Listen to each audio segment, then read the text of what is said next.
Donc, vous faites un dossier sur le disque dur, sur le bureau par exemple, enfin où vous voulez, et vous allez y enregistrer le document. Donc, menu, fichier, enregistrer sous, bien entendu. Et vous indiquez le dossier dans lequel vous enregistrez. Donc, vous gardez bien l'extension INDD. Et bon, il est possible que sur votre ordinateur, ça n'apparaisse pas, les extensions. Normalement, quand on est infographiste, on fait apparaître les extensions. Il y a un petit truc à aller faire. Sur Windows, il y a une option qui s'appelle masquer les extensions. Il faut aller la décocher dans les options de dossier. Et sur Mac, c'est une option qui s'appelle afficher les extensions. Il faut aller la cocher dans les préférences du Finder. Bon, peu importe, de toute façon, vous aurez les icônes bien roses des documents InDesign qui vous indiqueront que ce sont des documents InDesign. Alors, je vais d'office, évidemment, si je commence à taper n'importe quoi, ça ne va pas le faire. Ici, je vais d'office donner un nom qui est compatible web et serveur, c'est-à-dire pas commencer par un chiffre, pas mettre d'accent, pas plus de 32 caractères, et pas d'espace. À la place des espaces, je mets des tirets ou des underscores. Et je termine par un numéro comme ça, parce que régulièrement, je vais enregistrer le document. Donc, il faut le savoir, un document InDesign, c'est un fichier XML, c'est une structure XML qui peut devenir extrêmement complexe au fur et à mesure que vous faites des documents complexes. Et ne faites pas l'erreur de ne pas backuper vos documents, déjà, que tout ce qui est sur votre disque dur, à un certain moment, il faut le copier ailleurs. Mais aussi l'erreur de travailler toujours sur le même document pendant des jours et des jours, ça va forcément finir par crasher. À ce moment-là, vous avez deux solutions. Vous recommencez tout, ou vous... Oui, c'est le document qui crache, ce n'est pas le logiciel. Le document crache, il est illisible. On essaye de l'ouvrir à un certain moment parce qu'on travaille depuis des jours sur le même document et on l'a enregistré sous le même nom des dizaines de fois. Vous avez deux solutions, soit de tout recommencer, soit de faire appel à une boîte spécialisée qui s'appelle Marksware, qui est en Hollande et qui vous demandera quelques centaines, voire milliers d'euros pour restaurer votre document. Donc, mortalité de l'histoire. Enregistrez régulièrement vos documents sous un nom différent, ça régénère la structure XML parce que si vous enregistrez chaque fois sous le même nom, ça ajoute à la structure XML un petit bout et forcément ça devient corrompu à un certain moment. Réenregistrer le document sous un nouveau nom va régénérer la structure XML. Alors, en matière d'infographie, vous allez voir, il y a des choses bizarres parfois sur le marché de l'emploi. Il y a des gens qui trouvent du boulot et qui se plaisent bien dans leur boulot, alors qu'ils sont moins compétents que vous au niveau production graphique. Pourquoi? Mais peut-être qu'ils ont quelque chose en plus. Ils sont fiables. La fiabilité de quelqu'un, c'est extrêmement important sur le marché de l'emploi. Et c'est quoi être fiable? Ça veut dire que quand on demande à quelqu'un de faire un document de mise en page et qu'il a une semaine pour le faire, il ne va pas s'amener le vendredi à 13 h en disant « Mon document a craché, j'ai tout perdu ». Donc c'est pour ça que ce qui compte, c'est d'arriver à donner quelque chose au client au final, parce que faire un truc superbe et que ça crache et que ça disparaisse. Moi, j'ai eu le cas en formation de 30 jours sur InDesign interactif, donc pour faire des magazines interactifs pour tablettes. Plusieurs fois par jour, je disais aux stagiaires, sauvegardez votre document, copiez-le ailleurs, faites des backups. Et bien sûr, il est arrivé ce qui devait arriver. Le 28e jour de la formation, quelqu'un a tout perdu. Tout ce qu'il avait fait pendant les 28 premiers jours, perdu. Il lui restait évidemment les images Photoshop et tout ça. Il a pu refaire rapidement son document, enfin rapidement. Ça lui a pris plusieurs jours quand même, mais voilà. Donc pas fiable. Et pourquoi ça a planté? Simplement parce que quand on fait un magazine interactif, on est en lien avec des serveurs Adobe et il se trouve que si la connexion avec le serveur est interrompue, le document devient corrompu, illisible. C'est vache. Donc, pourquoi je mets un incrément ici 0,1? Bien sûr, parce que régulièrement, je vais enregistrer le document sous un nouveau nom. Et comme je vous le disais, ça vous permettra, vous, d'avoir la progression dans le document, l'historique de la création du document en plus. Donc, je vais ici enregistrer beaucoup en changeant le nom, plus que normalement quand je travaille. Vous aussi.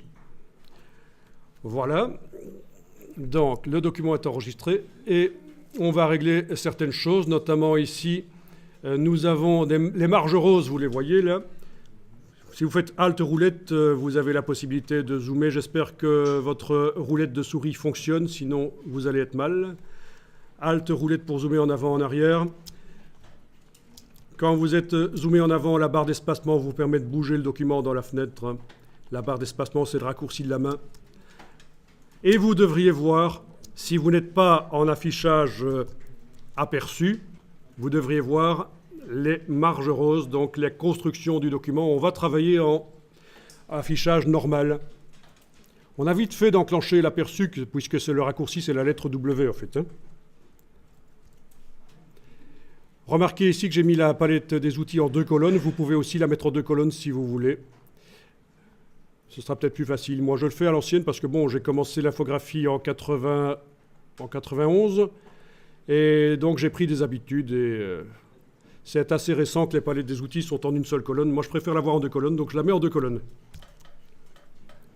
Bon, bien sûr, si vous avez perdu votre palette des outils, il faut la récupérer par menu fenêtre outils. Parce que si, en chipotant là, vous risquez de cliquer sur la petite croix qui ferme la palette des outils. Pourquoi une palette horizontale à un certain moment? C'était à un certain moment, quand InDesign est sorti en 99, c'était pour faire plaisir, pour que ce soit plus facile pour ceux qui travaillaient dans le concurrent de InDesign, qui était Quark Express, qui a quasiment disparu. Et InDesign n'est pas à l'abri de disparaître un jour aussi. Ce sont des choses qui arrivent. Vous avez notamment de nouveaux logiciels indiens qui arrivent de Affinity, qui sont assez agressifs par rapport à Adobe. Donc tout peut arriver. Autant Quark avait fait disparaître PageMaker, son prédécesseur, autant InDesign a fait disparaître Quark, son prédécesseur. Donc tout évolue, rien n'est jamais acquis dans le monde de l'informatique. Alors voilà, vous avez donc des pages qui utilisent le gabarit A. Ça, c'est le gabarit. Un gabarit double page. Les pages utilisent le gabarit A. On va modifier les marges parce qu'on a un petit problème dans un document double page. On a une reliure au centre là. Vous le savez, dans un magazine, c'est la reliure. Et vous savez bien que si on met des choses, du texte trop près de la reliure, il va être difficile à lire. Donc on va faire une marge intérieure, là, des marges intérieures, ce qu'on appelle le petit fond. Si je me souviens bien, on va les faire plus grandes sur toutes les pages d'un coup, en allant travailler sur le gabarit. Donc vous allez activer les 2 pages du gabarit, clic, majuscule, clic. Alors, vous allez dans le menu Layout, donc le menu, comment est-ce qu'il s'appelle encore en français celui-là? Le menu page. Oui, le menu page en français, et ici en anglais c'est le menu Layout. Vous allez jusqu'aux marges et colonnes. Donc ceci est une partie de ce qu'on pouvait modifier au moment où on a créé le document. Si vous vous souvenez de la boîte nouveau document, il y avait cette partie-là avec des marges quand on déployait les informations. L'autre partie se trouve maintenant dans le menu Fichier, Réglage du document. Ça, c'est l'autre partie qui était dans la boîte, si vous vous souvenez. Mais bon, là, la partie qui m'intéresse, c'est la partie marge et colonne. Vous allez casser la chaîne si besoin est. Et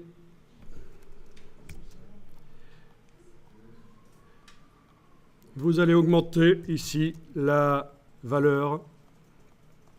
Alors, on peut passer à 20, par exemple, au lieu de 12,7. Et là, vous voyez que vous avez des marges plus grandes au centre, près de la reliure, c'est bien. Vous cliquez sur OK. Étant donné que vous avez fait ça dans le gabarit, toutes les pages qui utilisent le gabarit devraient avoir été modifiées. Si vous faites passer en revue là, les pages, vous devriez voir qu'elles sont toutes modifiées.